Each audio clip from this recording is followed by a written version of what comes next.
വിശുദ്ധ ലൂക്ക എഴുതിയ സുവിശേഷം അദ്ധ്യായം 4 38 മുതൽ 44 വരെയുള്ള വാക്യങ്ങൾ.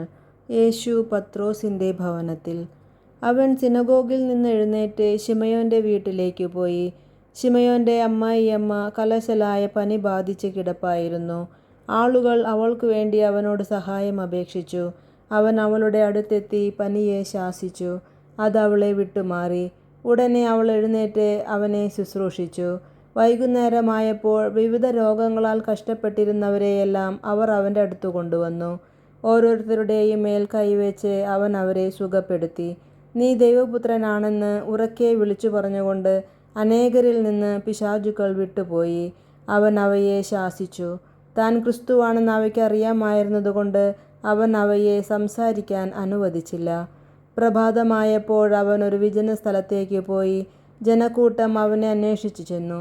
തങ്ങളെ വിട്ടുപോകരുതെന്ന് അവർ അവനെ നിർബന്ധിച്ചു. എന്നാൽ അവൻ പറഞ്ഞു, മറ്റു പട്ടണങ്ങളിലും ഞാൻ ദൈവരാജ്യത്തിൻ്റെ സുവിശേഷം പ്രസംഗിക്കേണ്ടിയിരിക്കുന്നു. അതിനുവേണ്ടിയാണ് ഞാൻ അയക്കപ്പെട്ടിരിക്കുന്നത്.